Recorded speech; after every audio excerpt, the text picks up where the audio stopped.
Everybody, welcome back. C3 Mods and Upgrades. I'm your host, John. This is episode 2, and I'd like to talk to you about driveline today.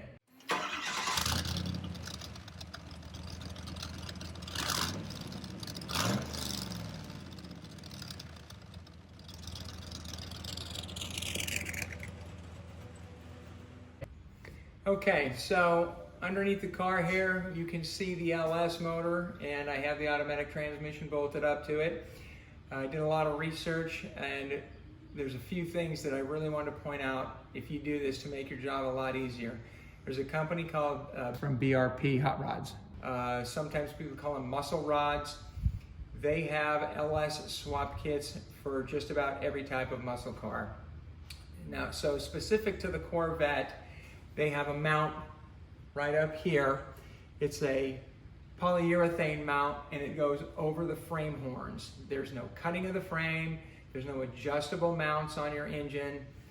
Personally, I think those are garbage. You have multiple points for things to loosen up, multiple bolts to worry about.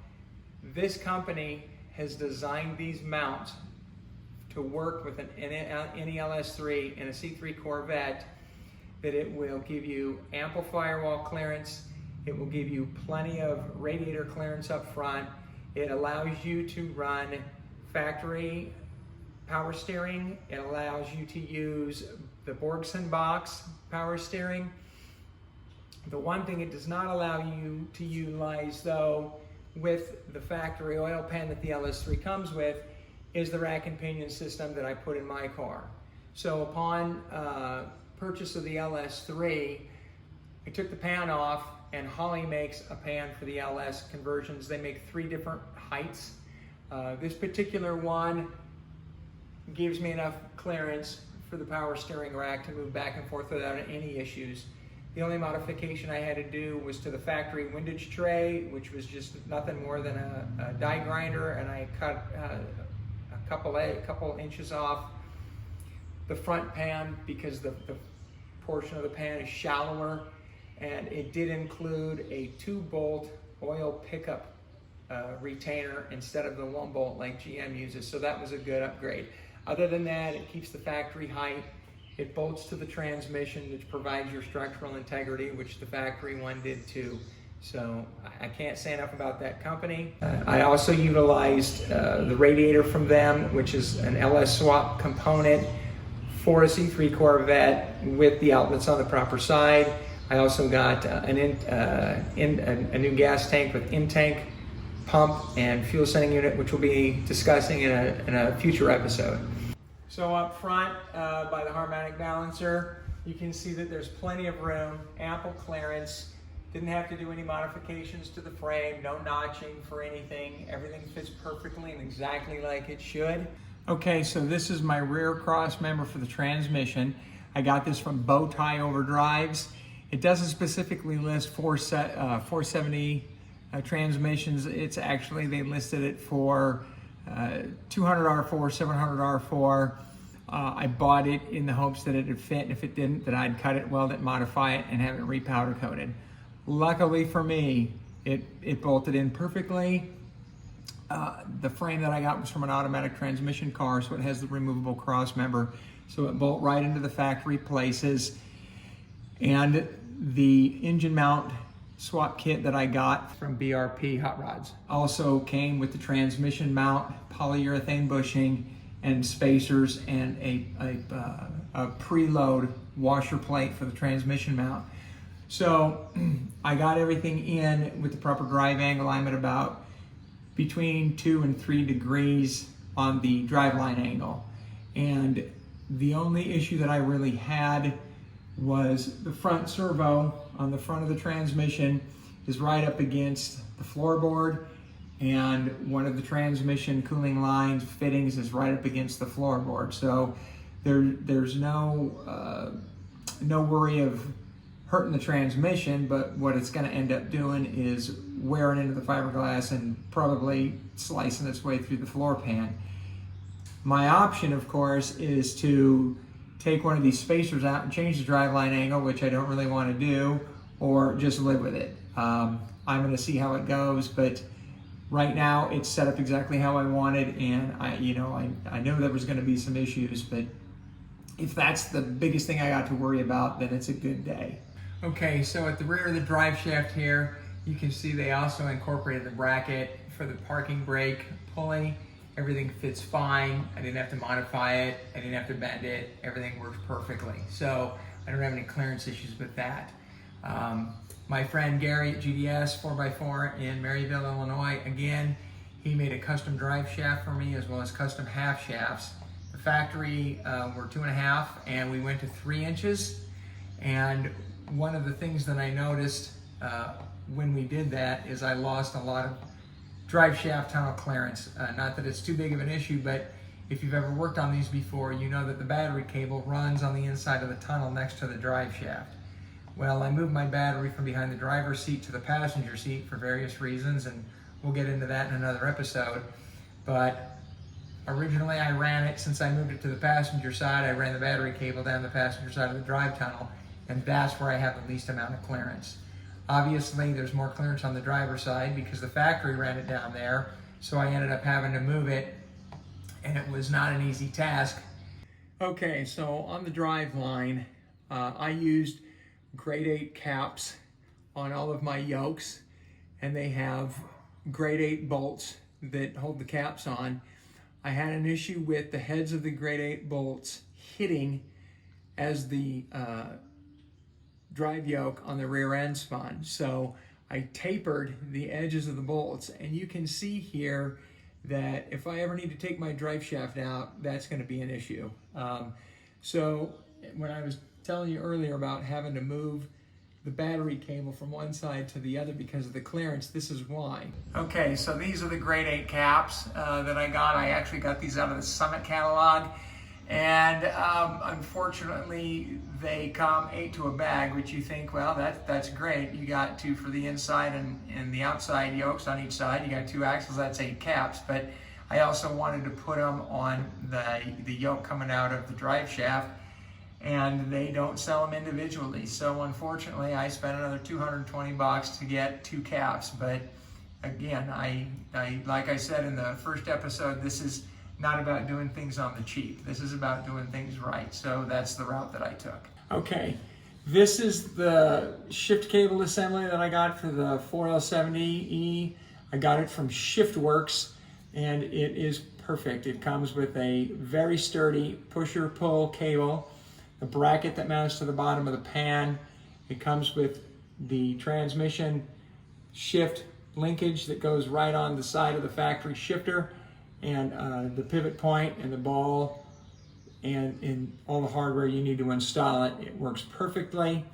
It will shift straight from drive all the way down into first gear and back up with no issues.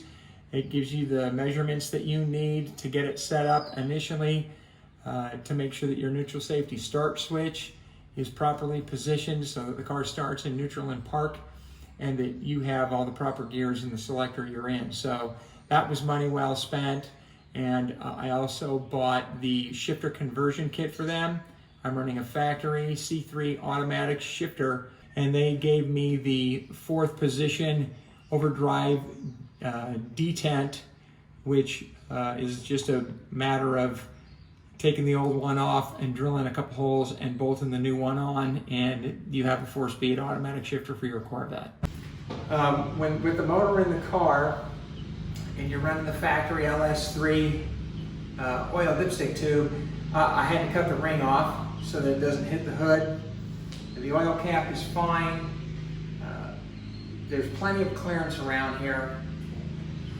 And one of the things that I did was I had to, I didn't have to, but I eliminated the old aluminum expansion tank that the early C3s came with. This is a late model overflow tank from a Corvette that I went ahead and put in there. I made my own bracket and I riveted it to the inner firewall.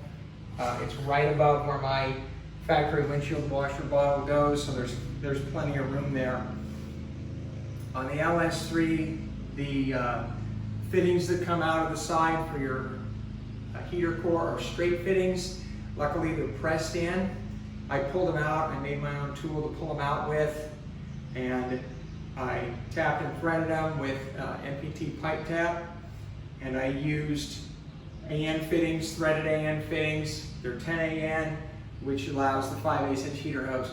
Your traditional small block Chevys have a 5/8 heater hose and a 3/4 inch heater hose. Your LS's are all 5/8. So you need to realize which is your flow in and which is your flow out. Pipe thread AN fittings, 10 AN on them. I have this one is a 45 up. Unfortunately, this one leaked on me and I had to go a different route, so I got a straight pipe thread to AN, and then I have a swivel adapter to a 45. I mean, it works and it stopped the leak, and that's all I was really concerned about. And now my heater hoses are up and out of the way. So this is the factory GMPP oil pressure sending unit for the computer. I tapped into it with a swivel adapter. I believe I got it off Summit Racing, and that's where I put the fitting for my oil pressure gauge. There's a couple other places you can put it. One's down below by the oil filter, but I ended up putting a remote oil cooler in there that we'll discuss later in another episode. The front of the engine is the Vintage Air Front Runner kit. It came with a special water pump, which I believe is the Edelbrock brand that they make. It came with the high amperage alternator to run the electronics. It came with the Sandan R134 air conditioner compressor. It came with the tensioner, it came with all the belts, all the pulleys. It came with 12-point ARP stainless polished standard and metric bolts for all of the parts to put that on. And it comes with a ATI rebuildable harmonic balancer. So again, the kit worked perfect, and I got it installed, and it wasn't cheap. It was just shy of $3 grand. But I didn't have to look for pulleys, find pulleys, buy stuff, find out it didn't work, and just waste valuable time and waste valuable money. One of the areas that I had an issue with was the intake manifold. Because of the clearance between the hood and the radiator core support, and the fact that the throttle body is actually higher than the back of the intake, I was having a problem getting a setup in here that would work for me. There's no way I can run anything to the in front of the radiator. I've looked at some people that have done it. There's even a core support that is manufactured now with a cutout right here so that you can go over the front to get fresh air. These cars are designed with an inherently bad cooling system to begin with. I didn't want to make it any worse. So what I ended up using was a late model Camaro K&N kit that unfortunately is not helping me. I'm having problems on the dyno because the MAF sensor is not where it's supposed to be. This is what I was talking about. My MAF airflow the mass airflow sensor needs to be back here. It needs to be at least 6 inches away from the throttle body, and it needs to be in the middle. I'm going to rectify that later on, and we'll show you that when I get it done. But everything else fits in here nice and tight. I have a remote transmission dipstick tube from Locar, comes in black, and below that is the factory GM Performance Parts relay and fuse block kit for this LS3. The LS3 and the transmission have their own harness. They talk to one another. There's a bulkhead connector that you plug in, and it's not the prettiest. And a lot of people ask me why I didn't hide it and tidy up the engine compartment a little bit better. But I drive this car, and if this car breaks, I want to fix it, and I want to be able to access everything without having to tear stuff apart. I did put the computer for the car, the ECU, in the car. It's behind the passenger dash pad, which we'll show you later, with the Dakota Digital Cruise Control. So that's going to wrap it up for this episode on the Driveline. Join us again, episode 3. We'll talk about wheels, tires, and brakes. Thanks for joining.